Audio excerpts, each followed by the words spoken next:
Hello and welcome. Kalispera σας. Welcome to our panel discussion concerning creating people advantage and the future of work. Lots of questions to be answered, lots of talking points for an issue that we're all well aware of. The global health crisis over the last 2 years have changed very many things in the way we interact, in the way we work, in the way we are confronted in our work environment. So this is the issue we're discussing for the next 35 minutes. Stay tuned. My name is Niki Lymperaki. I'm a journalist, and let me welcome Deloitte Principal Consulting Global Future of Work leader, Stephen Hatfield. Stephen is joining us online. Hello, Stephen. Hi there. Thank you for being with us. Hello, Niki. Thank you, everyone. So, and here with me, yes, Stephen? No, go ahead. Okay. Here with me is Hatziouannou, HR General Manager for National Bank of Greece. Hello, Evi. Welcome. And Nikos Konstakis, Managing Director, Athens, and Global VP, Sportsbook Product for OpenBet. Did I put it right? That's fine, Niki. Okay. Good afternoon, everyone. So here we are. We're discussing the future of work, basically how many changes that have been more or less forced on us by the pandemic are here to stay, a new normal, one would say. Lots of talking points, as I said, but I'm sure it will be best to hear from you first, Stephen. Stephen has a presentation of a study for the future of work, and I believe this will be the ideal basis for our discussion. So, Stephen, the floor is yours. Thank you, everyone. Very excited to be here. Very excited to be talking about this. Deloitte asked me to take on the role of Global Future of Work leader back in 2017. And in those days, we were just early days talking about this topic. And now it's so front and center. I've had the pleasure of watching the trends accelerate through the course of the pandemic. And so where are we now? What are we actually talking about? And so as you can see from this slide, there are these, the CEOs of major organizations are now talking about this in interesting ways. The way in which the great resignation, the great exhaustion, the great reshuffle. And you can see here Jane Fraser from Citibank talking about how this is unsustainable, or Bill McDermott from ServiceNow about this is a human moment, and if it's not about humanity, then it won't succeed going forward in the future. And so as we think about this, we need to step back and think a little bit more about, well, where have we come from? What has been that progression of how we have evolved in this new future of work? And so part of what we need to think through is that the first and second, and to some extent even the third industrial revolutions have sort of framed how we think about the topic. They have sort of formed our view of productivity. They formed our view of in factory versus in office. And in large part, they've led us to think about automation in a way that quite possibly might not be the way we need to move forward. The Economist spoke a little bit in 2015 about how the automation that was taking place in the workplace today was akin to Taylorism from Frederick Taylor around throughput and output in the first and second industrial revolution, and how digital Taylorism actually isn't the way that we need to progress. And so as you think about where we're headed, from where we've come, there is this step change. Are we actually in the fourth industrial revolution, or is it something else? I've spoken with some other thinkers recently, Thomas Friedman, who's a well-known author and a columnist for the New York Times. And he referred to what we're experiencing now as a Promethean moment, a step change, something new and different of an extreme degree. And so where does that leave us, right? What are the different trends that we're now seeing and experiencing in terms of where we're headed? And so part of those trends involve that we're seeing new needs around the human potential and the focus on humanization and driving that in a way that's different than before. We're seeing changes in the physical and digital workplace in new and different ways. The work tech market is exploding as we're all spending time on these digital platforms. We're seeing organizations shift their business models because of the extent to which they have had to create new opportunities to engage customers, new ways to serve their markets virtually and in a hybrid fashion. And so that's now proliferating. We're seeing changes in leadership and connection that are new and different. And it's much, much more now about authenticity, much, much more now about empowerment. And we're seeing a shift. Skills and trust are becoming the new currency of an organization.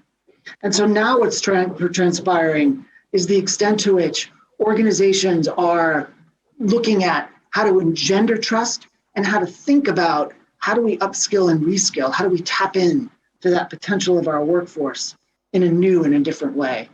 And so in order for us to address these trends, it's important for us to think about it in terms of the work, the workforce, and the workplace. And by work, we're talking about the value of the work, the tasks, the activities.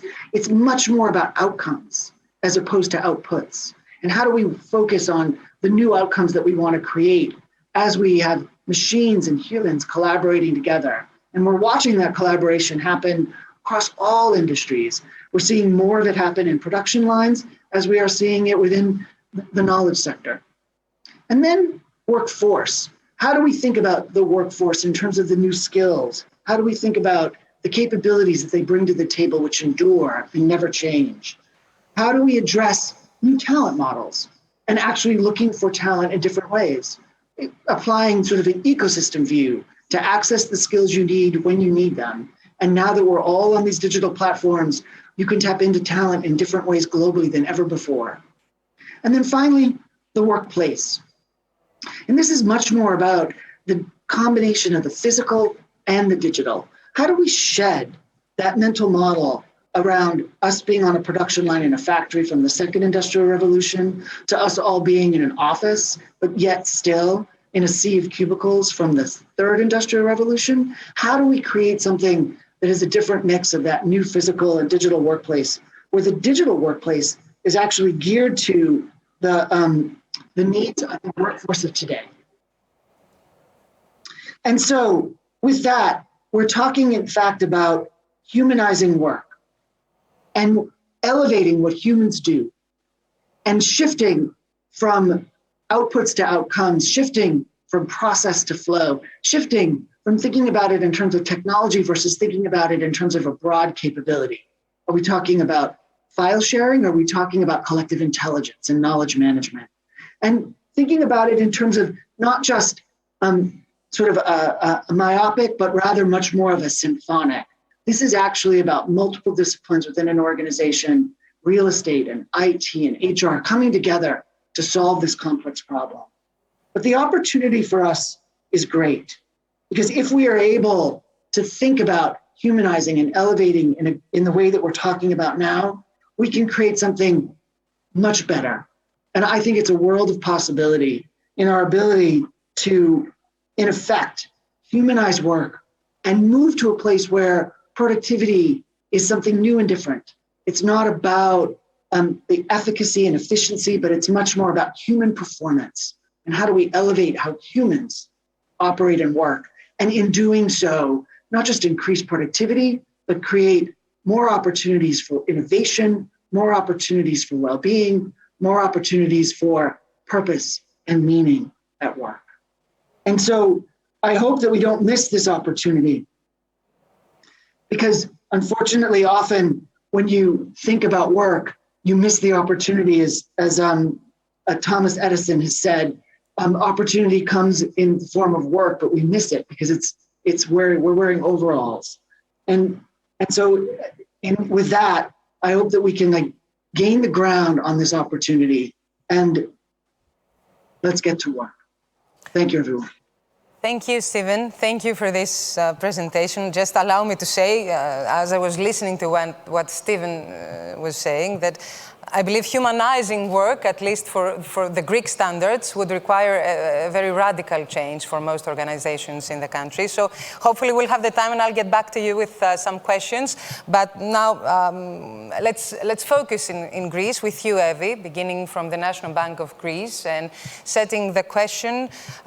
We're always discussing the future of work in particular. It seems that the future is now. We have no time to adapt as we would hope for.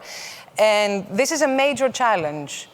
And I would like you to tell us a bit about the biggest and the most severe challenges that any organization has in this journey to adapt, to evolve, to stay relevant, and of course the top priorities.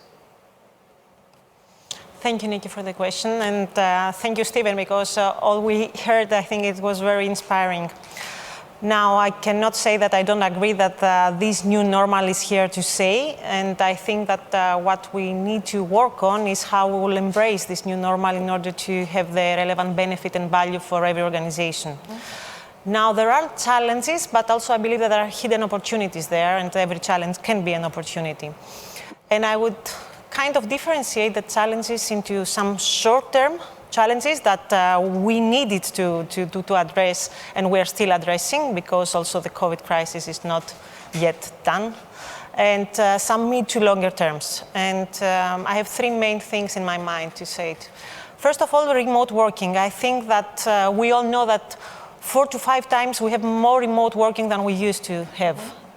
In NBG, we had no remote working before the COVID crisis. So what we needed to do is very promptly and very swiftly adjust our working model in a way that we make our people feel safe, but also sustain our operational performance. And we reached even more than 50% of remote working in our peak. Now, there is an opportunity out of it because we are already started working in shifting a bit the workplaces to have flexible workplaces so that we reduce our workspace and overall cost at the end. However, I think there is a hidden challenge there because the scale of these transitions influence, in my opinion, labor trends.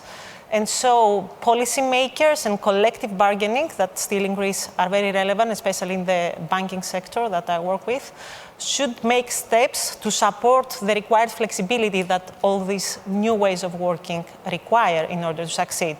For example, what do we mean by working time? What do we mean exactly by overtime? What do we mean by working place? And things like that. A second challenge I consider to be the role of the employers that should play in terms of what we define as physical or mental health of our employees. And I think that's something Stephen also addressed. Yeah. And he agrees right now as well, as we can see. We should, how can I say, worry a bit more and work a lot more in a different aspects of our employees' well-being.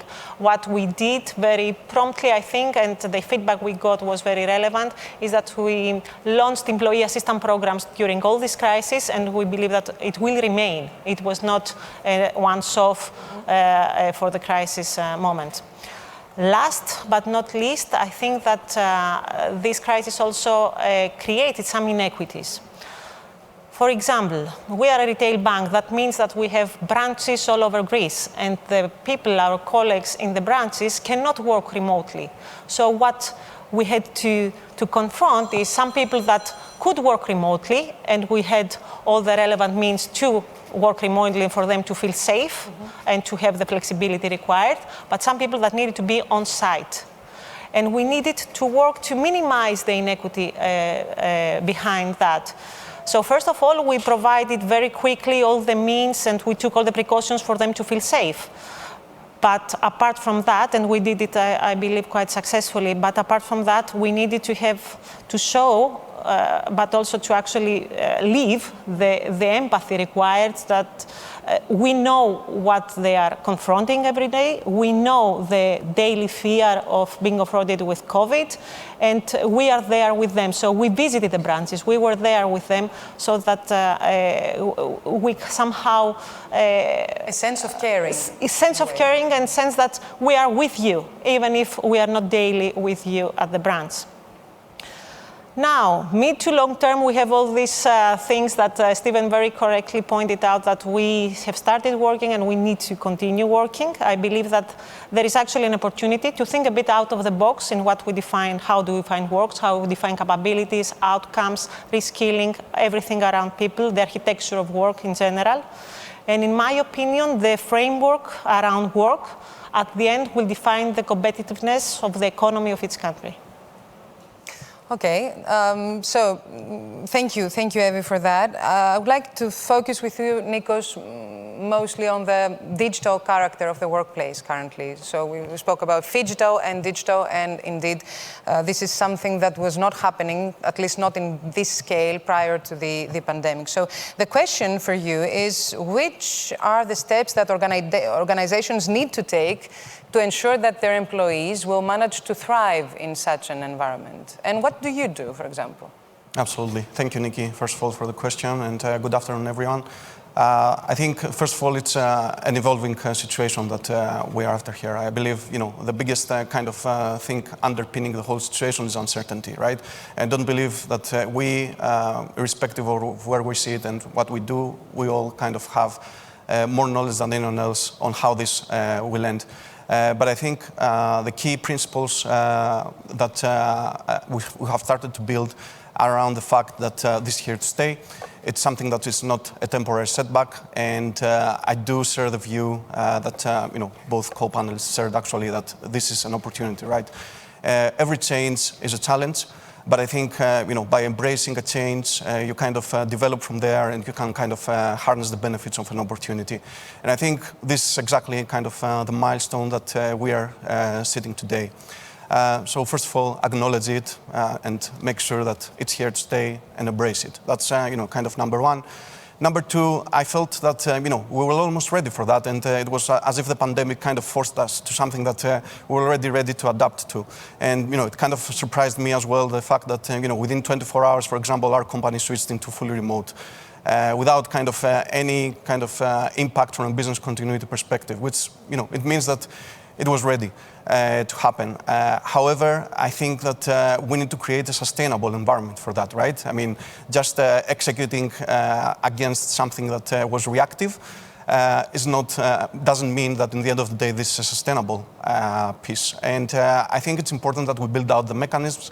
Even, get the basic things right, like, the internet, the network pieces. I believe the most common question that comes out in every single conversation is, can you see me? Can you still hear me? I think it's, kind of the new trend in the last couple of years. So get the basics right. So I believe we need to create a sustainable, flexible environment for all our people. Mm-hmm. I think my number three is we need to build out the culture. As kind of big organizations, global organizations, we need to build out the culture that is ready to adapt and set out the new world principles, which will definitely be around trust, communication, transparency, and in the end, you need to maintain the feeling that you belong, right? Because one of the main kind of, I think, important aspects of being physical is you're part of a community, right? And you still belong. And it's harder to get this 100% right when everything becomes flexible. It's a combination of, digital and physical. I think at the same time, we need to adapt our kind of organizational toolkit in order to serve that, build out kind of the right engagement tools that kind of treat people equally, no matter where they work. I kind of relate with the example of, a retail operator like the National Bank of Greece. How do you maintain this equality? How do you build out new engagement toolkits with your employees in order to communicate in a fair and equal way with them? And I guess my kind of last bit is we cannot forget and underestimate the fact that every change comes with disadvantages as well. And I do believe that physical has important advantages that we cannot ignore, which are around social communication, social interaction, and especially when it comes down to humans and the employment. In particular, I believe a lot on the development of people, upskilling them, reskilling them, and by no means I believe that organizations today are ready to kind of transition this in a fully digital way. So I do believe that we need to acknowledge that. Again, make sure that this is top of our agenda, because we're talking about people, about humans, and we need to develop them further. This is our talent, and this is, in the end of the day, what fuels our businesses, and at the end of the day, it's kind of economy. So that's... Okay, you've mentioned reskilling, upskilling. Stephen spoke of these necessities, needs to help people evolve and stay relevant and focus on an ever-changing work environment. So I would like to ask Stephen about the upskilling and reskilling, and whether you could focus on some skills that you think will be necessary in the years to come, in the current workplace status and in the future of work. Sure. So it's interesting. We found in the course of the pandemic that those organizations that understood the full capabilities of their workforce were able to redeploy them much more rapidly than those that actually only understood them based on the bullets in their job description.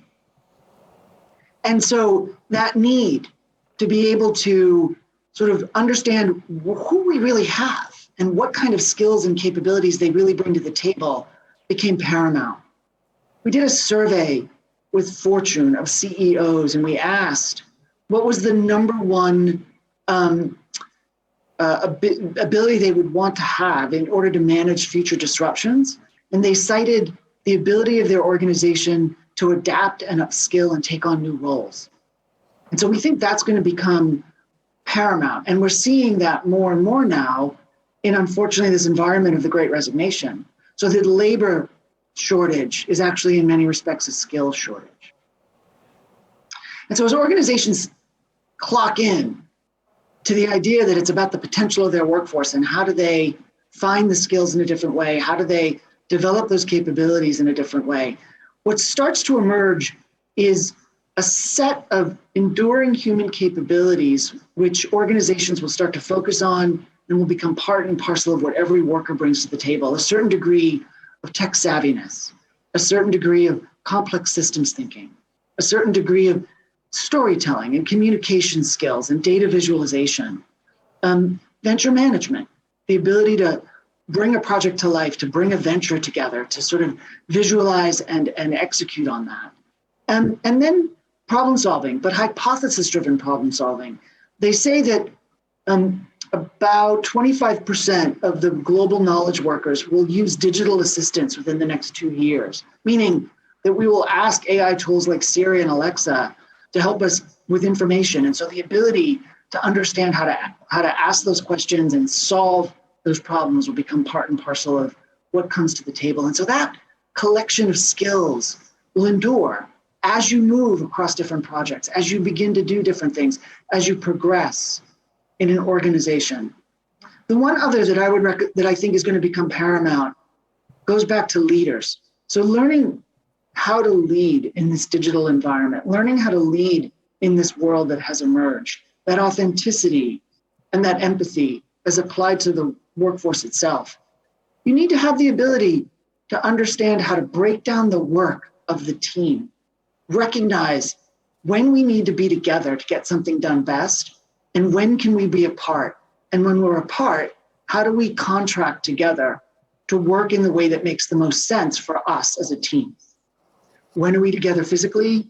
When do we work asynchronously on a collaboration tool? When do we work synchronously, separately? So how do we... Many new challenges ahead of leadership, company leadership, organization leadership, and the workforce. So I'm going to catch you there, Stephen, because this is a question that I would also like to address to you, Evie, concerning the challenges and the expectations from leadership. Everything seems to be changing. I believe that this is the case as well for leaders. So how can we make sure that we deliver an effective vision and purpose to our organization?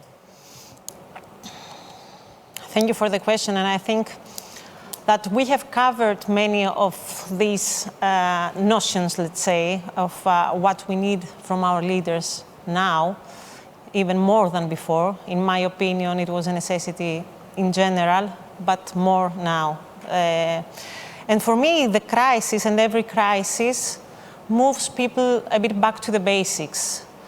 And back to the basics, I mean, what do we need by a leader? How we embrace a leader? So we're not talking anymore, I think, about authority or power. We're talking about seeing a leader as human, as a simple person, feeling that you have a proximity with him or her. And certainly be authentic. So for me, these messages and the way somebody communicates these messages is of most power. What we were trying to do, actually, as a way also to evolve our culture in NBG, is we changed the way we communicate, and we changed the way we communicate in terms of frequency, in terms of content, in terms of means. We used a lot of means. Technology now that thrived through the pandemic helped us a lot. So we did town hall meetings, we did breakfast meetings with the CEO, we did direct mail, showing a lot of empathy during this crisis. We changed a bit the content, and we changed also the wording of how, NBG is a very traditional kind of formal organization. More casual. So we talked casual. We talked in a simple way. We addressed our people in a more, simple words, so that we fully understand and they fully understand the meaning.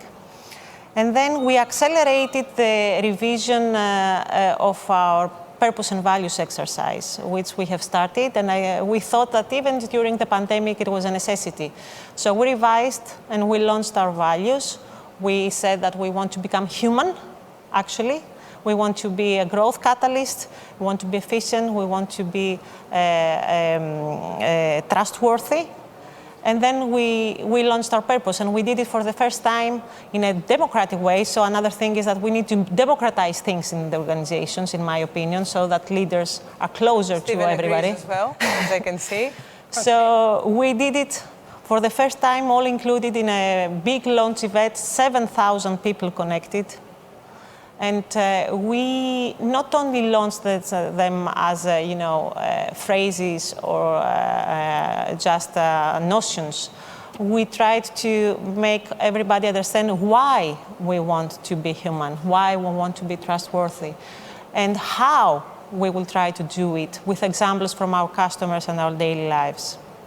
So to use a Greek word, it's a kind of a paradox that we needed social distancing rules in order to think of how we can come closer or be more human in our interaction at the workplace. Okay, so Nikos, you've already mentioned that your organization's transition was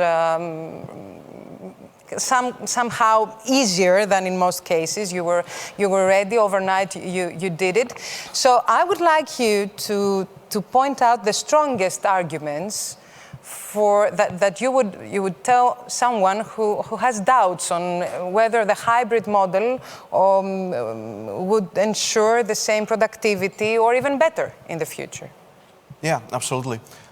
First of all, I think we were all forced into a leap of faith into this type of working, right? So I think, fortunately, something that we would have been studying for years and years, and we would have been expecting the output in order to take some sort of probably step-by-step approach and decision was forced overnight for everyone, right? As a result of it, we're privileged today to have, I think, enough evidence, enough statistics from various organizations about how efficient it is to actually provide, the flexibility to work and perform from wherever you are. And I think, it's proven now that productivity is there. It's, not something which is descending. It's actually something that's, in quite a few occasions, it's ascending. And even kind of one day of flexibility to work from home or from wherever kind of is perceived as something very, very positive. But what I'd like to take this, kind of one step ahead and kind of introduce what I prefer to see as, the new way of working, which is flexible, and we like to brand it, at least within our organization, as dynamic. I can't, I'd like to not stick into either labeling this hybrid, remote, or physical. I kind of feel this a bit transactional and kind of, does not address the human nature of work. So keep it dynamic. I think, even the event that we are today is flexible enough for Stephen to join remotely, for us to be here today, and we can all kind of have a very lively conversation without any kind of boundaries. So I believe this kind of flexibility is the kind of important takeaway. And then I really loved what Stephen talked about, outcomes, not outputs, right? Which for me is about redefining the word productivity, taking this to the next level around, how efficient you can become now with your outcomes, and in the end of the day, kind of come up with the important elements of the human nature around the boundaries between, home, work, which at the moment are not that clear, right? And this is something that it's very important for every employer, every organization to kind of understand the human aspect of it, so empathy around it, kind of create clear boundaries around it. Yes, that is correct, because the word flexibility itself, at least in Greece, I don't know, Stephen, if it's the same thing there, but at least in Greeks, when employees listen to the word flexibility, our mind goes directly to labor rights violations, for example. So Exactly. we need to have clear boundaries of our personal space and time. Absolutely, absolutely. And I guess my kind of last point on that one is that again, we're in an evolving situation, so listen, communicate. I think, Great. It's inspect and adapt where we are, depending on, every organization, different skill sets are required, and, continue to listen, continue to evolve. Okay, thank you, Nikos. Stephen, we have 1 minute and 30 seconds, and I promise to be on time. So, a quick question. I noted the phrase, trust is the new currency. You mentioned it before during your presentation. I would like just a bit more from you on that one. What do you mean trust is the new currency in the future of work? So it's interesting, Evie brought it up, right? We were in the branches with our folks because we were there with them. How does one engender that sense of trust so that you can then bring that workforce to that new level of performance? So for example, the digital workplace creates the opportunity for us to use all sorts of interesting data now to create a new experience for our workforce if they trust you. And if they trust you, then of course you can ask them to do new and different things, and they'll do that based on the value that you're providing to the customer and or the connection they have to you as an employer. And so that's why it's become the new currency, that which leaders are now pushing to sort of create that trust more than they ever have before.